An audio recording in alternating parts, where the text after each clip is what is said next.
मधुबन के बाबा, मधुबन के बाबा मुरली वाले, आपका क्या कहना, आपका क्या कहना। ओम शांति। आज 29 दिसंबर 2021 के साकार मधुर महावाक्य हैं। आज मीठे मीठे बाप दादा बोले, मीठे बच्चे, तुम आधा कल्प के लिए सुख धाम में हॉलीडे मनाएंगे, क्योंकि वहां दुख का नाम निशान नहीं है।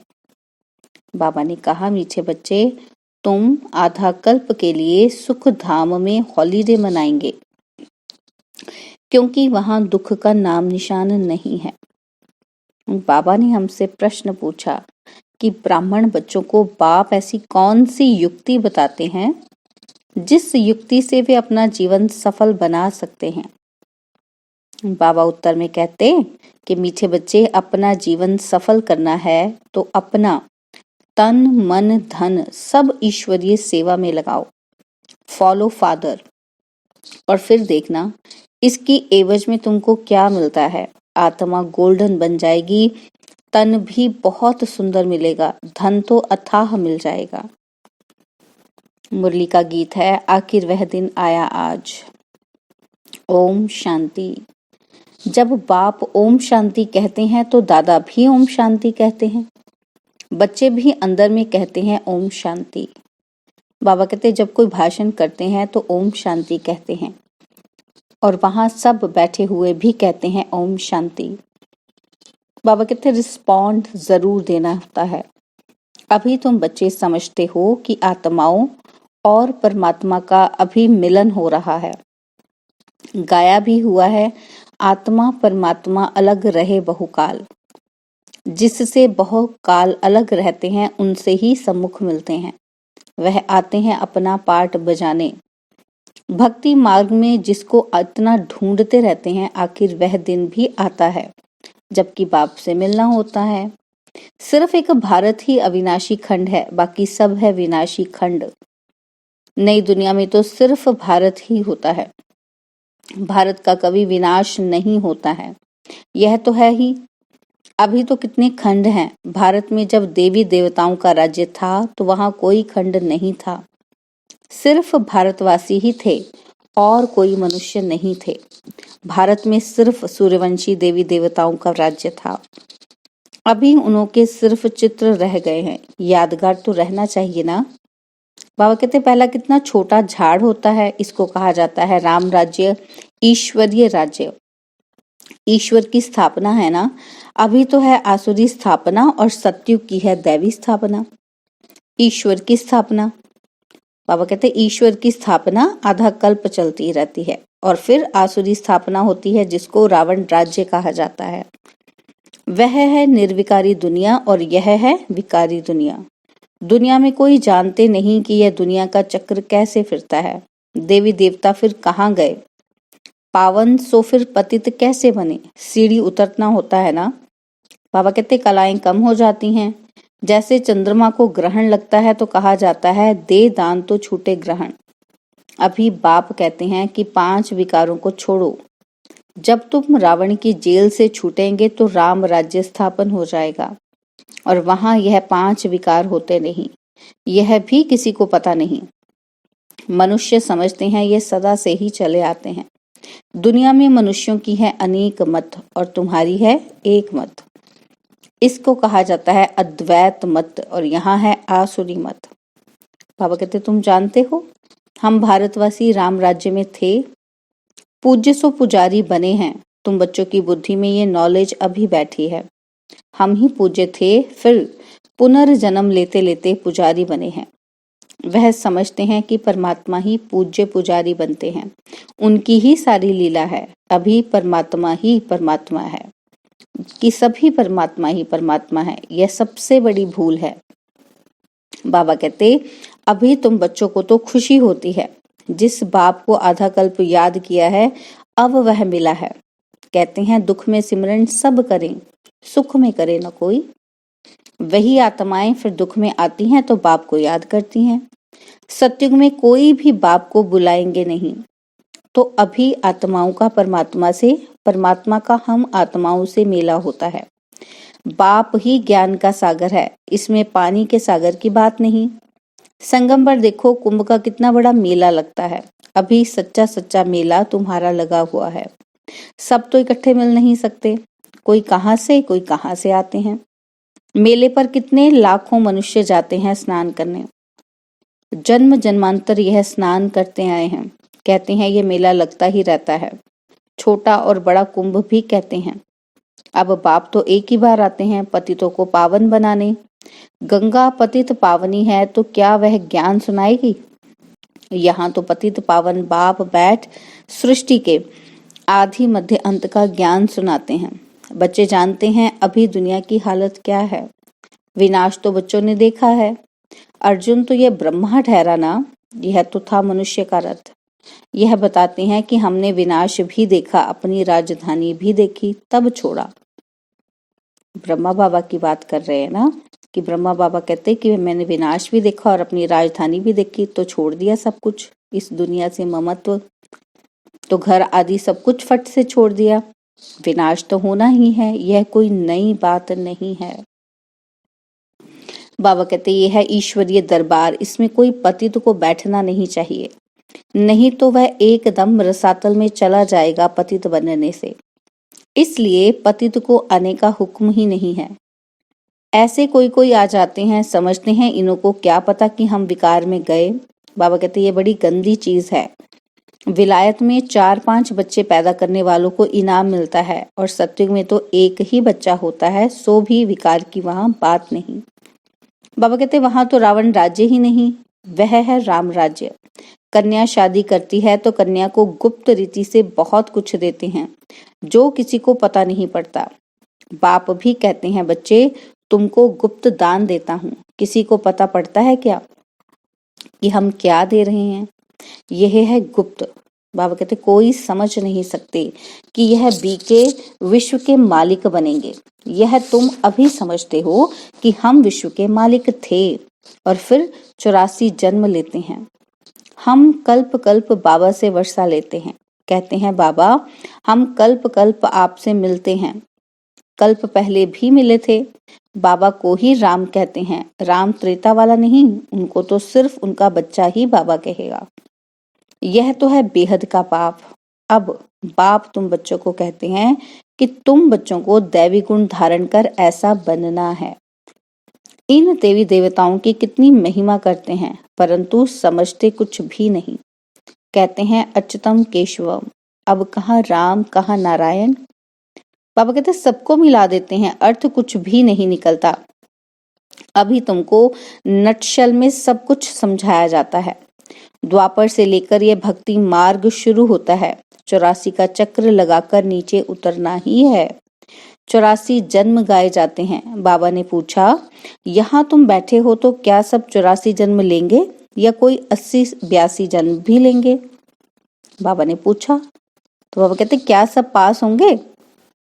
क्या भगंती हो जाने वाले कम जस्ती जन्म नहीं होंगे उनके? बाबा कहते अवस्था अनुसार ही हर एक का पाठ होगा ना। बहुत हैं जो आश्वस्त भागंती हो जाएंगे, फिर सतयुग में कैसे आएंगे? वह तो प्रजा में भी बहुत देरी से आएंगे क्योंकि ग्लानि करते हैं। इतने सब थोड़े ही सूर्यवंशी में आ सकते हैं। बाबा कहते हैं नंबरवार पुरुषार्थ अनुसार माला बनती है। बाप तो ज्ञान का सागर है, कौन सा उसमें ज्ञान है यह भी कोई नहीं जानते हैं। तुमको अब ज्ञान मिल रहा है, वह तो सिर्फ स्तुति करते हैं, समझते कुछ भी नहीं। इसको कहा जाता है भक्ति मार्ग। त्योहार भी जो मनाए जाते हैं वह है सब इस समय के, जो फिर बाद में मनाए जाते हैं। बाबा कहते तुमको तो आधा कल्प सुख में हॉलीडे मिल जाती है, कभी दुख का नाम ही नहीं देखेंगे। हॉलीडे हो जाता है क्योंकि तुम पवित्र हो जाते हो ना। बाप समझाते हैं तुम्हारा ये अंतिम जन्म है। जब रावण राज्य शुरू होता है उसको मृत्युलोक कहा जाता है।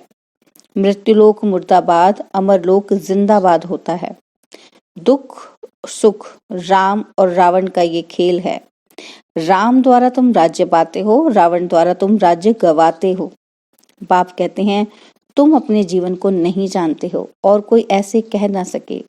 बाप ही बतलाते हैं, वह तो 84 लाख कह देते हैं। फिर तो कल्प की आयु लाखों वर्ष हो जाती है।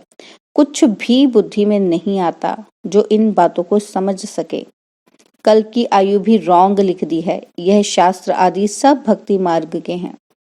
तुम बच्चों को कितना सहज समझाया जाता है, आगे चलकर और अच्छी रीति समझाएंगे। बाबा कहते जब कोई मरता है तो उस समय सिर्फ थोड़ा वैराग्य आता है। उसको कहा जाता है शमशानी वैराग्य। शमशान से बाहर निकल मार्केट में गए तो खलास, जाकर मांस मदिरा खरीद लेंगे।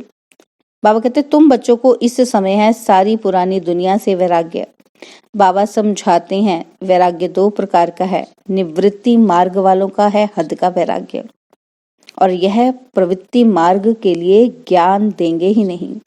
बाबा कहते वो निवृत्ति मार्ग वाले प्रवृत्ति मार्ग के लिए ज्ञान नहीं देंगे। बाबा कहते दोनों पवित्र बनो, यह वह कह नहीं सकते हैं। बाबा ने तो कहा ना कि गृहस्थी में रहकर ही पवित्र बनो, दोनों पवित्र बनो। तो बाबा कहते निवृत्ति मार्ग वाले ऐसे नहीं कह सकते। गीता वह सुना ना सके, तुमको तो ज्ञान सागर से ज्ञान मिलता है। वह समझते भी हैं परंतु उनको डर रहता है, आगे चलकर मान लेंगे बरोबर गीता कृष्ण ने नहीं सुनाई। अगर अब कहेंगे तो उनके सब फॉलोअर्स भाग जाएंगे, फट से कहेंगे कि इनको तो बीके का जादू लगा है। अब बाप समझाते हैं, क्या समझाते हैं? बाबा कहते अगर देवता बनना है तो दैवी गुण धारण करो। मुख्य बात है पवित्रता की। यहाँ मनुष्यों का खान पान ही देखो कितना आसुरी है। जन्म जन्मांतर की पाप आत्माएं हैं, पुण्य आत्मा एक भी नहीं है। और अभी तुम बन रहे हो। सतयुग में सब पुण्य आत्माएं होती हैं। वहां है ही श्रेष्ठाचारी पावन और यहाँ है भ्रष्टाचारी पतित। बाबा कहते सतयुग में 5 विकार होते नहीं। राम राज्य रावण राज्य में कितना फर्क पड़ जाता है। इनको तो रावण राज्य कहेंगे ना। पतित पावन एक ही गॉडफादर है। तुम जानते हो वह हमारा बेहद का बाप है। बेहद के बाप रचयिता को रचना याद करती है। बाबा ने समझाया है कि सतयुग में है एक बाप, फिर होते हैं 2 बाप, लौकिक और पारलौकिक। और बाबा कहते तुमको तो हैं 3 बाप, लौकिक, पारलौकिक और अलौकिक। भक्ति मार्ग में लौकिक बाप होते भी पारलौकिक बाप को याद करते हैं।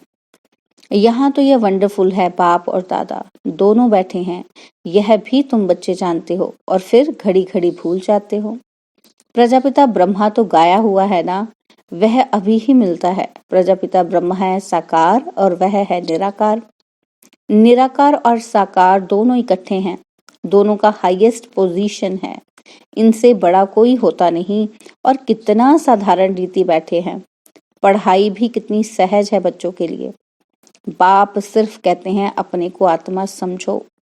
आत्मा अविनाशी है और यह देह विनाशी है। एक शरीर से आत्मा निकल जाकर दूसरा शरीर लेती है। बाबा कहते तुमको रोने की दरकार नहीं है। मनुष्य शरीर को याद करने से रोते हैं और तुमको रोने की दरकार नहीं। सतयुग में कभी रोते नहीं, वहां है ही मोह जीत। और यह सब बातें तुमको संगम पर ही समझाई जाती हैं। बाबा कहते तुमको यह लक्ष्मी नारायण का चित्र देखकर बहुत खुशी होनी चाहिए। इसलिए बाप ने कहा है कि यह लक्ष्मी नारायण त्रिमूर्ति का बैज व मेडल जेब में डाल दो। घड़ी घड़ी पॉकेट से निकाल कर देखो, ओहो हम तो यह बनने वाले हैं। बहुत खुशी होगी। बाबा कहते औरों को भी दिखाकर खुश करो कि हम यह बन रहे हैं। देखने से खुशी होगी। मैं तो शिव बाबा का बच्चा हूँ, मुझे किसी बात की क्या परवाह करनी है। कुछ घाटा पड़ा सो क्या। हम तो भविष्य 21 जन्मों के लिए पद्मपति बनते हैं। देखो बाबा ने सब कुछ दे दिया, फिर फायदे में है या घाटे में है बताओ। बाबा कहते अब सब सन्मुख समझा रहे हैं, तुम्हारा ये धन दौलत सब कुछ मिट्टी में मिल जाने वाला है। अपना जीवन सफल करना है तो अपना तन मन धन इसमें लगाओ और फिर इनके एवज में देखो तुमको क्या मिलता है। आत्मा भी गोल्डन बन जाती है तो तन भी सुंदर, धन तो अथाह रहता है। अच्छा, मीठे मीठे सिकिलदे बच्चों प्रति माता पिता बाप दादा का याद प्यार और गुड मॉर्निंग। रूहानी बाप की रूहानी बच्चों को नमस्ते। हम रूहानी बच्चों की रूहानी बाप दादाजी को दिलवा जान सिकवा प्रेम से नमस्ते। ओम शांति। प्यारे बाबा, मीठे बाबा, मेरे बाबा, शुक्रिया बाबा, शुक्रिया बाबा, शुक्रिया बाबा। धारणा के लिए मुख्य सार है। पहला पॉइंट, मैं शिव बाबा का बच्चा हूँ। मुझे भविष्य 21 जन्मों के लिए पद्मपति बनना है। इसी खुशी में रहना है और सबको खुश करना है। किसी बात की परवाह नहीं करनी है। और सेकंड पॉइंट है, एक बाप की अद्वैत मत पर चलकर बेहद का वैरागी बनना है।